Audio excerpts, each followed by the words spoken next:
굿모닝, 좋은 아침입니다. 자, 오늘은 하나님은 우리의 정직함을 보십니다. 이 말씀을 나누기 원합니다. 아무도 보지 않는 곳에서 여러분, 우리는 어떤 사람입니까? 정직하다. 이것은 어떤 대단한 장면에서만 보여지는 것이 아닙니다. 영화 속 주인공처럼 멋있고 거창하게 행동하는 것만 정직이 아니라는 거죠.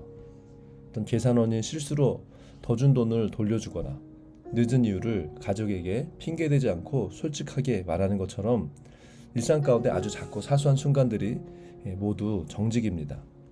아무도 모를 때가 진짜 드러나는 거죠.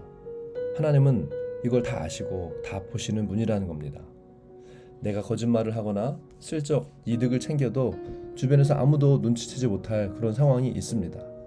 남들의 시선이나 감시가 완전히 사라진 순간, 아무도 보지 않을 때 내가 어떻게 행동하는가가 나의 진짜 인격입니다. 알아두는 사람이 없기 때문에 그것이 더 가치 있는 거예요. 왜요? 눈에 보이지 않지만 그 사람은 하나님 앞에서 행하는 사람이기 때문입니다. 이러한 이 작은 정직, 사소한 정직은요, 남들에게 자랑할 만한 대단한 이야기거리가 되지 않을 수 있습니다. 하지만 박수를 쳐주거나 알아주는 사람이 아무도 없음에도 불구하고 스스로 바르게 행동하는 것, 이것이 바로 가장 순수하고 가치 있는 진짜 정직이라는 말입니다. 구약 성경에서 정직으로 번역되는 단어는 히브리어 톰에서 왔습니다. 이 단어는 완전하다, 건전하다, 흠이 없다, 온전하다, 나누어지지 않다라는 의미를 담고 있습니다. 다시 말해서 하나로 합쳐진 상태를 의미합니다. 영어 단어도 이 integrity라고 하는 말이 있는데요. 이것도 비슷한 어원을 가지고 있습니다. 이 단어는요, 라틴어 integer에서 유래했는데 이 뿌리는 어떤 수학 용어인요, 정수, whole number와 같은 뿌리라는 겁니다. 정직한 것은 온전한 상태, 즉 분리되지 않은 상태를 말하는 겁니다. 공적인 모습과 사적인 모습이 분리되지 않은 거죠. 나눠지지 않는 거죠.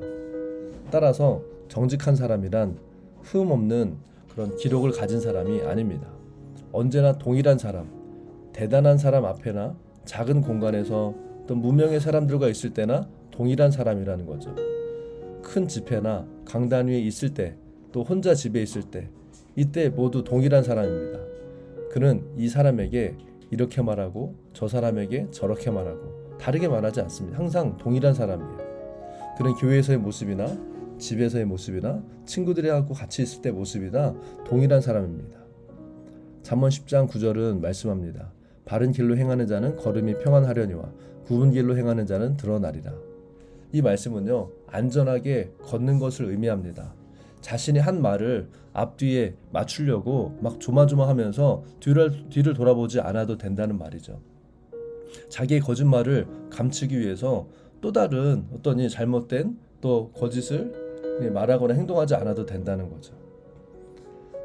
죄의 유혹에 빠져들어가거나 포기해서 나오는 그런 잠깐의 거짓 안정이 아니라 숨길 것이 없을 때만 누릴 수 있는 고요한 그런 평안이 있습니다. 진정한 샬롬이 바로 이것이죠. 여러분, 요셉의 이야기를 잘 알지 않습니까? 매일 유혹을 받았지만 이 사실을 아무도 몰랐던 거예요. 이 압박 속에서 시험받는 정직함이 어떤 것인지를 보려면 바로 이 요셉의 삶을, 보디발의 집에 있었던 요셉의 삶을 보아야 됩니다. 그는 자신의 형제들에게 팔려 낯선 나라로 끌려가 노예가 된 젊은이였습니다. 그에게는 쓰라린 마음을 품을 모든 이유가 있었고 손에 잡히는 것은 무엇이든 가질 이유가 있었죠. 얼마든지 다른 사람들이 생각하고 볼 때 정당한 핑계 또 이유 이런 걸 만들 수 있었습니다. 하지만 그는요, 그렇게 하는 대신에 피해의식과 또 자기의 쓰라린 마음을 유래줄 수 있는 환경과 상황을 이용하기보다 성실하게 일했고, 그리고 결국 하나님은요, 그를 축복하셨습니다.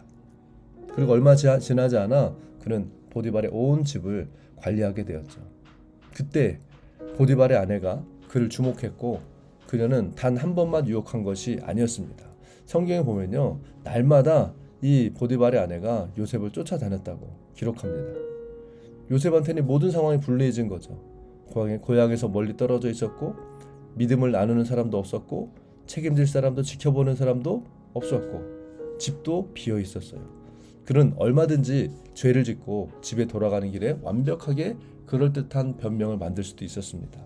그런데 이 요셉의 입에 어떤 고백이 나옵니까? 창세기 39장 9절. 이 집에는 나보다 큰 이가 없으며 주인이 아무것도 내게 금하지 아니하였어도 금한 것은 당신뿐이니 당신은 그의 아내임이라. 그런즉 내가 어찌 이 큰 악을 행하여 하나님 앞에 죄를 지으리이까? 아멘. 여러분, 요셉의 시선이 어디를 향하고 있는지 주목해 보십시오. 그는 들킬지도 몰라 라고 말하지 않았습니다. 초조해하지 않았습니다. 주인인 보디발이 나를 신뢰하는데 이렇게 할 수도 있지 라고 말하지 않았다는 거죠. 그의 마지막 이유는 바로 하나님이었습니다. 그가 의식했던 관객은 오직 한 분, 하나님이셨어요. 그리고 그 믿음이 방 안에 아무도 없을 때 그를 붙잡아 주었습니다. 그 다음에는 우리가 건너뛰고 싶어하는 부분이 나오죠. 이 정당하게 정직하게 옳은 일을 한 대가가 뭐였어요? 감옥에 갇히게 됩니다. 그는 정직함을 지켰지만 자유를 잃어버렸어요. 보디발의 아내가 거짓말을 했고 그리고 요셉은 감옥에 갔습니다. 그리고 그날 오후에 천사가 나타나 모든 것을 바로잡아 주었다. 이런 구절은요 성경에 없습니다. 근데 이런 말씀이 있죠. 창세기 39장 21절. 여호와께서 요셉과 함께 하시고 그에게 인자를 도와사 간수장에게 은혜를 받게 하시매. 여러분, 이 요셉의 정직함이요 그를 빨리 감옥에서 나오도록 하지 못했습니다. 누명을 쓰는 것으로부터 그를 보호해 주지도 못했어요. 하지만 그의 정직함은요 그의 영혼을 온전하게 지켜주었고 주님께서는 그 모든 과정 속에서 요셉과 함께 하셨어요. 이집트의 총리가 되는 이 승진은요 당일에 하루아침에 내가 정직했다고 그 다음날 바로 주어지는 그런 보상이 아니라 몇 년 후 하나님의 때에 이루어졌어요. 여러분, 요셉이 개인적인 유혹에서의 정직함을 보여준다면 또 성경에 나와 있는 인물인 또 한 사람, 이 다니엘은 공적인 감시 속에서의 정직함을 보여줍니다.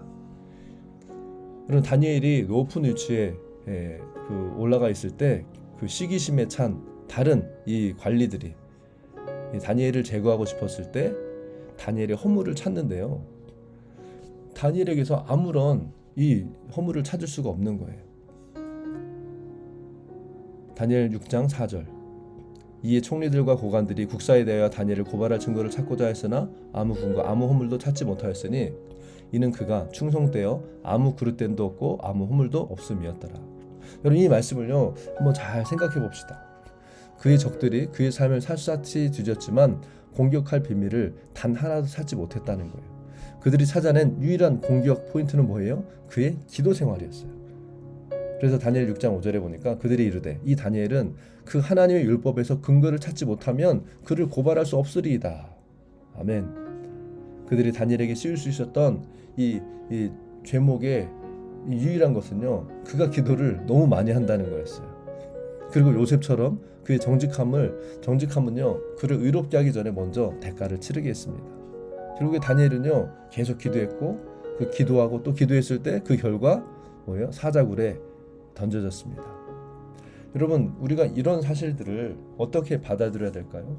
성경을 읽을 때는 너무 위대하다, 믿음의 사람이다 좋게 보지만 여러분, 실제 우리가 그 상황 가운데 있을 때 이 사실을 나라면 어떻게 받아들여야 하겠냐는 거죠. 사랑하는 여러분, 여기 몇 가지 어떤 우리가 직면해야 될 어떤 이 하나님의 이 진리가 있습니다. 이게 뭐냐면 정직함은 사람들과의 관계 이전에 하나님과의 관계를 중요하게 여긴다는 거예요. 사실 이 진짜 인테그리티, 이 정직함은요 하나님 앞에서 뭐예요? 하나님이 전부인 사람들인 거죠. 요셉의 이 질문은 뭐였어요? 내가 사람들한테 들킬까? 이게 아니라 내가 어찌 하나님 앞에 하나님께 죄를 짓겠습니까? 라는 거였다는 거죠.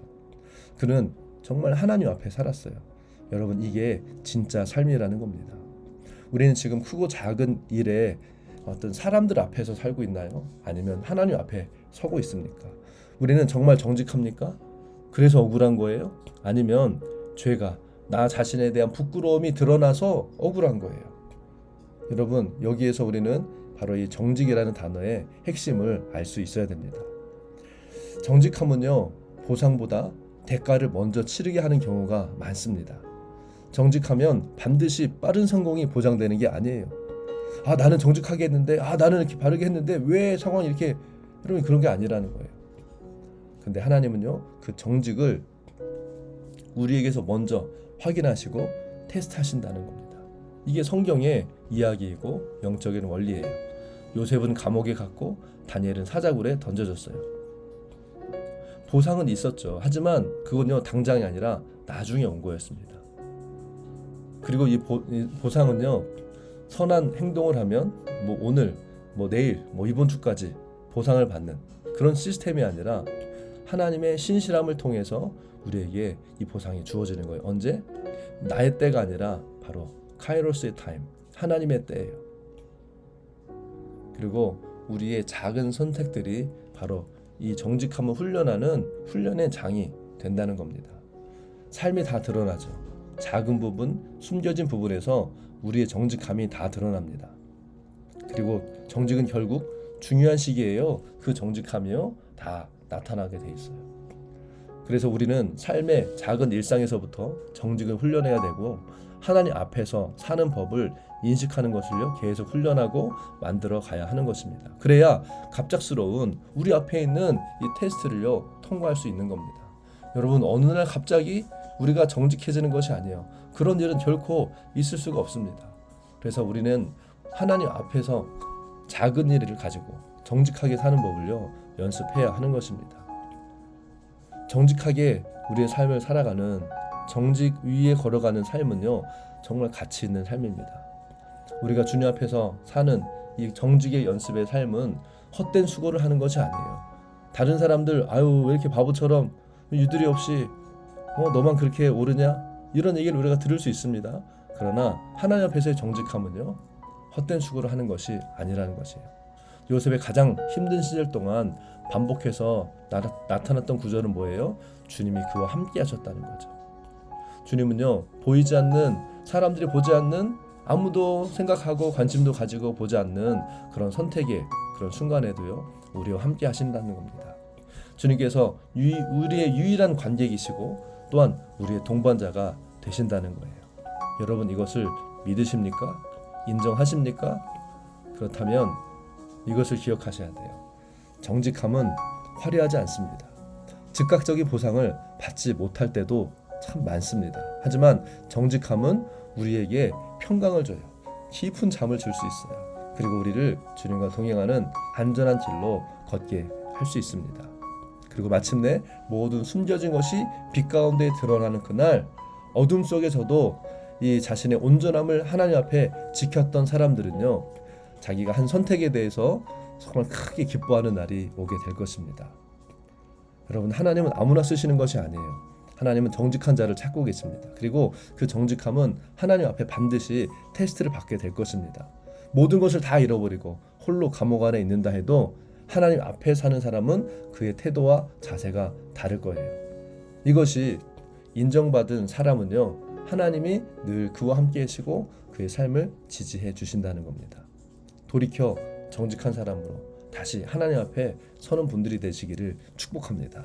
하나님은 살아계시고 하나님은 동행하시고 하나님은 역사하시는 분이십니다. 사랑하는 여러분, 우리가 지금 기도의 삶, 말씀의 삶, 하나님 앞에 사는 삶을요, 또한 연습하고 있죠. 여기서부터 우리는 하나님 앞에서 서는 그 연습이 시작되는 거예요.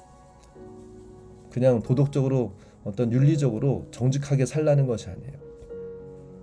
요셉이, 다니엘이 하나님 앞에서 살 수 있었던 이유는 하나님 앞에서 하나님과 보냈던 삶이 있었기 때문입니다. 그것이 바로 기도의 삶이에요.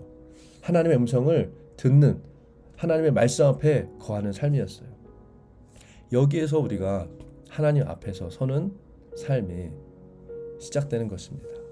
여러분, 오늘 하나님 앞에 살고 계십니까? 우리는 정직합니까? 하나님은 살아계세요. 하나님 다 아십니다. 하나님은 실수가 결코 없는 분이십니다. 오늘 하나님 앞에서 우리의 삶을 시작하고 하나님 앞에서 정직함으로, 사람들이 보는, 칭찬해주는, 인정해주는 것이 아니라 하나님 앞에서 only one audience, 예수 그리스도 하나님의 우리의 유일한 청중이 되어 주셔서 하나님 앞에서 살아가는 삶으로 결국 하나님의 때에 하나님이 주시는 놀라운 복과 은혜를 누리는 한 분 한 분 되시기를 예수 그리스도의 이름으로 축복합니다. 아멘.